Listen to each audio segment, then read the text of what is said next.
Subhanallah, subhanallah, subhanallah, subhanallah. Dan betul tudung.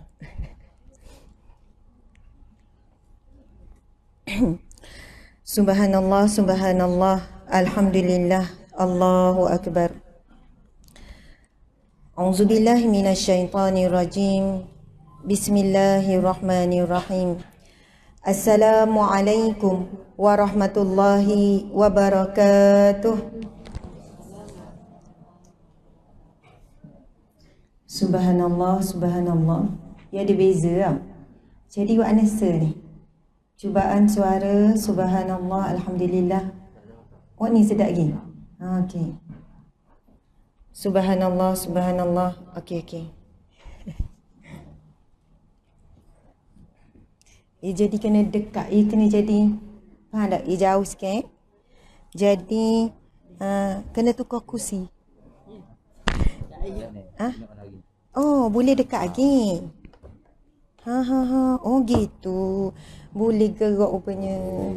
Subhanallah, kita buat dia tau.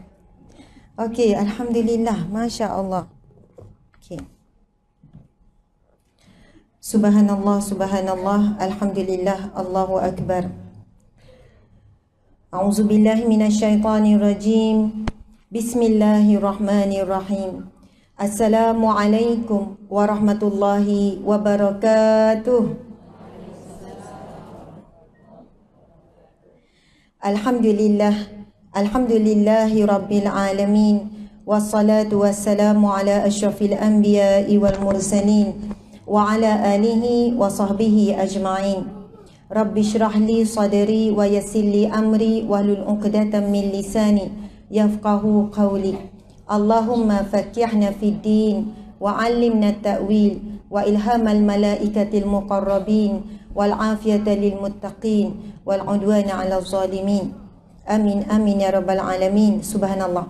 Sebelum kita sama-sama memulakan majlis ilmu kita pada petang yang barakah ini, kita akan sama-sama membacakan doa daripada yang ditulis, yang dinukil dalam buku kitab yang ada di tangan kita ini, iaitu doa daripada almarhum Tuan Guru Ni Abdul Aziz Ni'mat.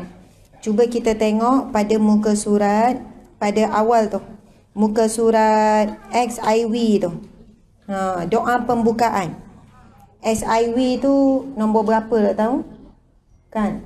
SIV tu orang lama dia boleh kira tu. SIV 10 ke berapa? Berapa?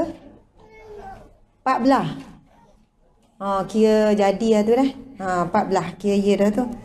Kita dah kira ni daripada awal. Jadi insya-Allah kejap lagi kita sama-sama akan membaca. Ini adalah doa pembukaan yang almarhum arwah Tok Guru Ni Abdul Aziz sendiri baca ketika nak memulakan majlis ilmu bab tadabbur surah An-Nas. Masya-Allah, nanti kita terangkan sikit kelebihan buku ni. Jadi sebelum itu saya nak ucapkan jutaan terima kasih kepada Fadilatul Ustazah Wan Nur Hidayah binti Wan Fauzi. Ini adalah senior saya ketika belajar di Kuza, kemudian di Mesir. Juga adalah kakak ataupun kak Naqibah Usrah. Kemudian guru saya juga. Kalau saya boleh sarankan muslimat sekalian, kalau ada FB. Mokcik-mokcik, siapa ada FB sini? Angkat tangan, jangan ada mengaku. Facebook, akak tinggi. Siapa ada Facebook? Oi, kelah lah orang Gano. Akak tinggi sekali lagi. Malu-malu nak mengaku. Dah, kita dah ambil buat catatan siapa ada FB. Okey, masya-Allah. Jadi bolehlah kalau nak follow Ustazah Wan Nur Hidayah binti Wan Fauzi. Ada nama dia, nama penuh dia Wan Nur Hidayah, adalah muka Ustazah. Jadi Ustazah banyak menulis tentang bab tafsir-tafsir Al-Quran, catatan tentang Al-Quran, tadabbur dan sebagainya. Dan saya pun ada banyak rahsia Ustazah ni dengan saya. Rahsia yang baik yang saya jadikan semangat untuk mencontohi beliau.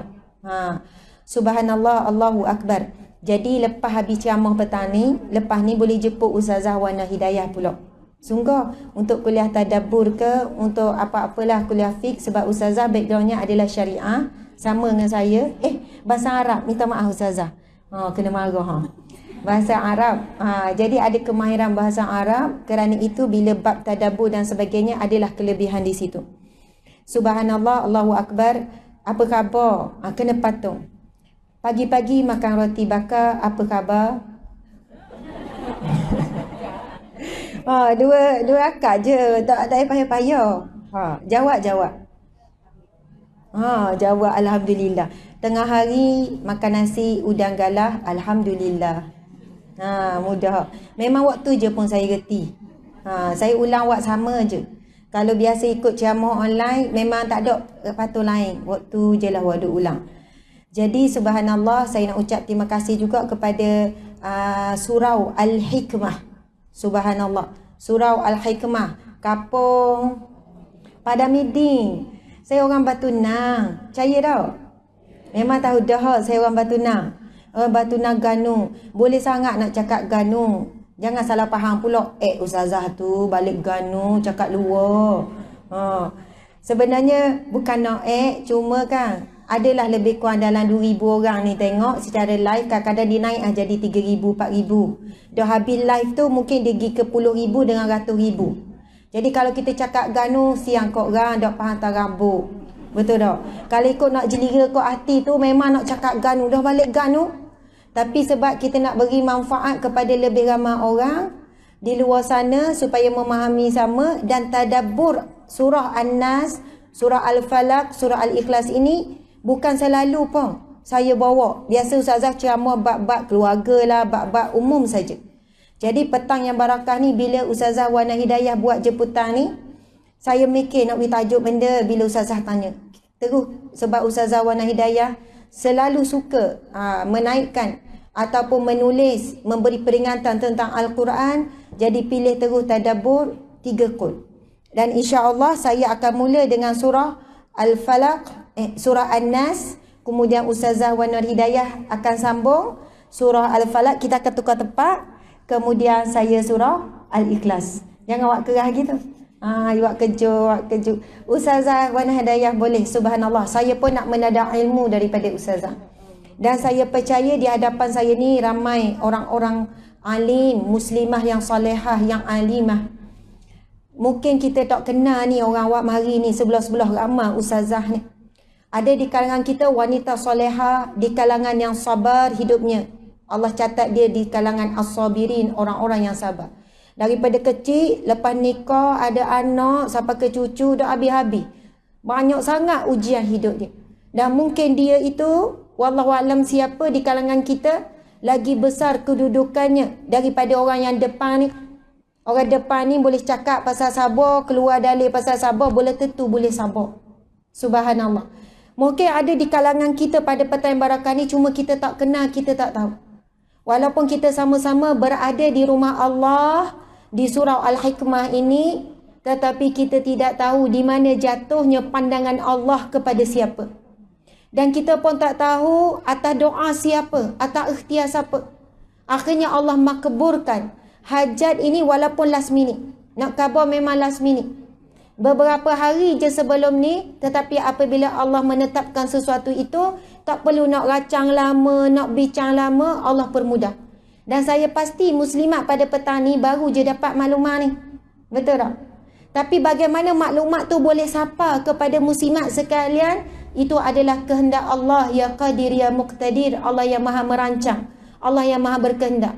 Siapakah di kalangan hambanya untuk berada di salah satu taman syurganya yang sementara di dunia. Jadi mudah-mudahan Allah juga akan memilih kita untuk berada di taman syurganya yang sebenar di akhirat kelak. Allahu Akbar. Kita tak tahu siapa di kalangan kita ni yang kuat bangun malam. Nampak macam biasa-biasa je. Nampak macam pakai tudung biasa je, pakai baju biasa je. Muka pun nampak macam muka biasa. Kan ada muka luar biasa. Yelah kan kadang tu nampak muka ni macam ilmu je. Belum tentu. Ada muka orang macam muka orang kaya, tapi dok rupanya. Ada muka orang susah, rupanya kaya. Tengok baju, tengok kasut, tengok beg tau. Wallahu alam. Tetapi Allah maha mengetahui siapakah di kalangan kita adalah ahli qiyamul lail, yang tidak pernah tinggal tahajud dan sebagainya. Mudah-mudahan asbab ada golongan-golongan ini dalam majlis ilmu ini. maka rahmat Allah turun, lalu kita pun mendapat bahagian yang sama. Amin ya rabbal alamin. Dan ada di kalangan kita ni ahli Al-Quran, yang kuat baca Al-Quran. Ada di kalangan kita ni ahli sedekah. Sebab itu bila sebut tentang pintu syurga, hadis Nabi kata syurga itu ada 8 pintu. Antaranya adalah babus salah, babus siyam, babus sedekah, babus sabr, iaitu pintu orang-orang yang sabar. Wallahu alam pintu mana yang akan terbuka untuk kita. Tapi yang paling kita bimbang, tidak ada satu pun pintu untuk kita masuk. Sebab kita hanya sibuk untuk menjadi ahli persatuan di dunia sahaja. Adakah kita tergolong di kalangan ahli persatuan orang-orang yang sabar? Ahli persatuan orang yang ahli qiyamul lail, orang yang menjaga solat, orang yang kuat bersedekah, orang yang memperjuangkan hidupnya untuk menuntut ilmu, kemudian beramal dengan ilmu, kemudian menyampaikan ilmu. Wallahu a'lam, subhanallah. Muslimah yang saya kasihi sekalian, Masya Allah, saya bila berhadapan dengan muslimah, saya nak menyatakan bahawasanya rasa cinta dan sayang itu sangat dalam. Bukan kata muslimin tu tak sayang, tetapi kita sesama perempuan kan, kalau boleh nak dengar semua orang mari dengan masalah. Nampak je muka macam okey tu kan. Siapa sini dia tak ada masalah kat tangan? Oh, suka pula.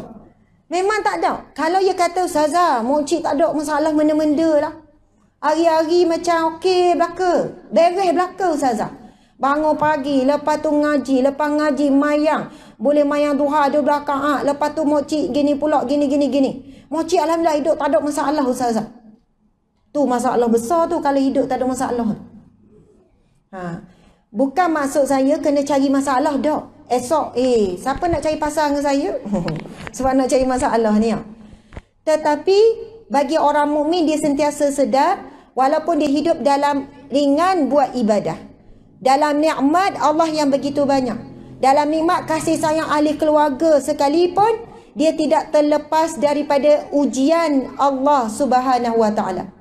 Sebenarnya sama ada senang ataupun musibah, nikmat ataupun dalam bentuk ujian, semua itu adalah satu bentuk penilaian Allah. Hasil daripada nikmat, adakah kamu menjadi hamba Allah yang bersyukur? Daripada ujian, adakah kamu menjadi hamba Allah yang sabar dan redha dengan ujian Allah? Subhanallah, Allahu Akbar.